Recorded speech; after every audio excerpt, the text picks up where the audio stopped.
A parada ficou séria em Boku no Hero Academia, galera. O All for One, em um capítulo, conseguiu fugir da prisão de Tartarus, galera. E não só ele, mas outros prisioneiros muito importantes também conseguiram fugir com ele, e vamos falar sobre isso nesse vídeo de agora, galera, porque algo que eu tava já desesperançoso que fosse acontecer e que foi ressuscitada, algo que eu tava com a ideia quase um ano atrás, o grande ponto de virada na sociedade de Boku no Hero, galera. Algo que eu achava que ia acontecer a mando do Shigaraki, mas quando ele começou a perder a batalha, eu comecei a ficar desesperançoso. Só que agora, com a fuga do All for One, essa expectativa ressurge novamente, né? Algo que eu tô com muita expectativa que possa acontecer é toda essa virada, ele realmente conseguir tomar a sociedade para ele, quem sabe o próprio Japão inteiro, ele e os outros criminosos começarem a governar e os heróis eles terem que viver afugentados, correndo dessa ditadura, né? Que os vilões eles provavelmente, possivelmente, quem sabe tomara, consigam implantar, né? Eu espero muito que isso aconteça, vai lembrar muito X-Men Dias de um Futuro Esquecido, né? Com os mutantes eles tendo que viver isolados, tentando fugir a todo momento, né? E tentando novamente combater, né? Toda incessantemente combater aqueles robôs, e nesse caso os vilões aqui, né? Os criminosos, enfim. Vai ser algo que, se acontecer, vai ser muito foda de verdade, mas vamos falar sobre isso agora nesse vídeo em detalhes, galera. Eu só queria lembrar que se você gosta do canal e ainda não se inscreveu, aproveita para se inscrever, que a gente está na campanha para alcançar os 400 mil inscritos até o meio desse ano de 2021. Vamos lá, galera, que falta um pouco, dá pra gente alcançar de boa, mas se inscreve pra gente bater essa meta logo, beleza, galera? Eu conto com a sua inscrição que vai ajudar bastante. Vamos lá, falar sobre esse capítulo agora, galera. Porque o que a gente tem primeiro é a própria prisão de Tartarus sendo mostrada no começo do capítulo, e junto a ela a gente tem também dois personagens que também aparecem no comecinho desse capítulo, que são os guardas dessa prisão, né? Obviamente não são só eles que são os guardas, mas são dois guardas bem peculiares, porque eles têm nomes bem peculiares e também provavelmente habilidades bem específicas que provavelmente são baseadas na mitologia grega, galera, porque pra quem não sabe, Tartarus, o nome da prisão é também baseado na mitologia grega, que tinha uma prisão dentro dessa mitologia que abrigava os deuses inferiores, né? Não só os deuses inferiores, mas também os titãs, né? Ou seja, as grandes criaturas da mitologia eram jogadas nessa prisão. Nesse caso, fazendo um paralelo aqui, os grandes vilões, os grandes criminosos de Boku no Hero, eles também são colocados dentro dessa prisão. A gente tinha o Hades, por exemplo, que abrigava as almas das pessoas que iam para o inferno, dos humanos normais que iam para o inferno, mas abaixo disso tinha a prisão de Tartarus, que abrigava os criminosos, né, divinos, as criaturas ainda mais poderosas que estavam indo para o submundo. Então, a gente tem a representação desse paralelo em Boku no Hero, e mais do que isso a gente vê dois personagens que provavelmente vão servir só como easter egg. Eu duvido que vão ser mais aprofundados do que isso, até porque um deles morreu, mas o nome deles são basicamente o Briareus e o Didis. Provavelmente a pronúncia tá errada, mas basicamente esses dois personagens eles são baseados também na mitologia grega, né? Na mitologia eles são filhos de Urano e Gaia, e eles são gigantes centimanos, ou seja, eles têm 100 braços e 50 cabeças cada um deles. E em dado momento da vida deles, eles trabalharam como guardas da prisão de Tartarus, na mitologia grega. E o que a gente vê aqui, representado em Boku no Hero, são esses dois irmãos trabalhando também como guardas na prisão de Tartarus, né? Como eu falei, eu não acho que isso vai ser mais aprofundado.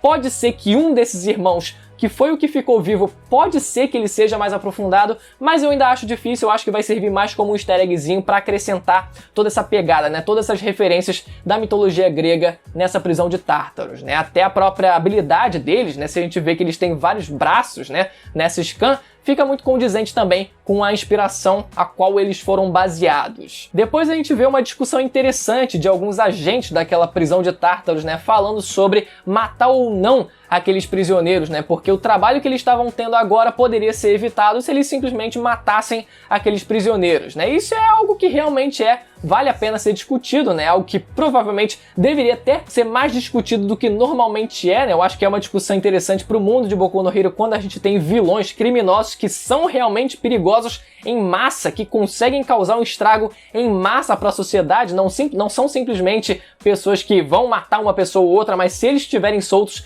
eles vão matar gente pra caraca. Então é algo que é para ser discutido realmente, né? Só que o grande ponto aqui, o grande detalhe na discussão desses dois agentes é que um deles diz que tudo isso está sendo gravado, né? Então pode ser que aquele agente enfrente algum problema com essas gravações, né? Porque eles mencionam um partido político, um determinado partido político que é muito a favor de manter os prisioneiros vivos, então talvez a gente tenha mais pra frente uma pressão política, né? Uma discussão um pouco mais política em relação ao que fazer em relação a esses criminosos. Não parece que foi à toa e eu espero que essa discussão seja mais aprofundada daqui pra frente, né? Mas por enquanto parece que foi só uma menção, parece que foi só uma leve introdução a um partido político que existe, que defende que os prisioneiros precisam ser mantidos vivos, né? E isso é algo interessante porque pena de morte existe em Boku no Hero. Esse é o principal ponto aqui. Se vocês lembrarem do Moonfish, aquele cara que também foi solto nesse capítulo e que ele tem os dentes, né, de lâminas e de lâminas mesmo, consegue estender os dentes dele como lâminas, ele tava no corredor da morte antes dele conseguir fugir. E provavelmente, talvez, né, depois que ele voltou para a prisão, talvez ele também tivesse no corredor da morte, mas quanto tempo leva para um prisioneiro acabar indo ser morto, né? Será que os outros também estavam no corredor da morte ou eles só estavam sendo mantidos como prisioneiros indeterminadamente, né? Por tempo indeterminado? Essas são informações que valeriam a pena a gente ter pra gente ter uma noção, né? Porque parece que existe pena de morte, mas é um negócio que a prática demora tanto tempo para acontecer que é só pra dizer que existe, né? Então eu quero que isso seja muito mais aprofundado daqui pra frente, principalmente agora que os vilões, né, foram todos soltos praticamente, né? O que fazer com eles? Prender de novo eles vai ser uma solução viável ou é melhor eliminar todos eles para evitar que isso aconteça novamente? Então a gente vê vários vilões nesse capítulo sendo soltos, né? Primeiro a gente tem uma página deles sendo presos ainda e depois a gente tem uma página deles soltos, né? Deles conseguindo ali fugir, né? Alguns deles conseguindo fugir. Primeiro, quando a gente tem a página deles presos, a gente vê vários deles, os mais importantes, não só o All for One, mas a gente vê também o Kurogiri, o Overhaul, o Muscular, o Moonfish, que eu também mencionei aqui, o próprio Stain, que também apareceu nessa primeira página, mas que depois a gente não vê ele conseguindo se soltar, né? Provavelmente ele tá solto também, mas foi deixado aquele mistério no ar. E uma outra personagem nova, uma mulher que a gente não sabe quem é. Uma mulher assim que pensa assim, caraca, não parece bandida. Não parece uma criminosa, né? Mas é aquilo, né, meu amigo? Um rosto bonito não significa que seja uma boa pessoa. Tanto que o próprio Overhaul, quando ele tava tentando fugir, ele parecia que era inocente. Ele parecia um pobre coitado ali, sem os braços, tentando fugir, né? Então não dá pra gente se deixar ser enganado. A gente só não sabe qual é o contexto dessa personagem, né? Algumas pessoas cogitaram ser a mãe da Eri, que talvez fizesse parte dos experimentos que o Overhaul fazia com ela. A gente não faz a menor ideia de quem quer que seja, mas provavelmente vai ser uma personagem importante daqui pra frente. Vamos ficar atento em relação a ela. Mas o grande gênio desse capítulo foi o All for One, conseguindo coordenar toda essa fuga de dentro da prisão e sem mexer um músculo sequer enquanto ele estava preso, gente. Enquanto ele destruía o sistema de vigilância do lado de fora da prisão, né, e conseguiu assim dessa forma desativar as armas que reagiam quando um prisioneiro tentava usar a habilidade deles, né? Os prisioneiros a princípio não teriam como saber que o sistema de vigilância ele foi abatido. Só que como o All for One ele estava dentro da mente do Shigaraki, estava do lado de fora vendo os gnomos, combatendo aqueles drones que estavam tentando parar o avanço daqueles gnomos, né? Ele sabendo que tinha conseguido desativar o sistema de vigilância, ele pôde assim usar a habilidade de onda eletromagnética para assim abrir todas aquelas portas, né? Eu tava muito na dúvida se o Correia ele ia ser corajoso de soltar todos os vilões ou se ele ia ser cara de pau de só soltar o All for One. O All for One simplesmente abre a cela dele e vai embora só ele próprio sem levar mais ninguém, né? Não. Todos os outros principais também foram soltos, galera. Isso é muito... Cara, gente do céu.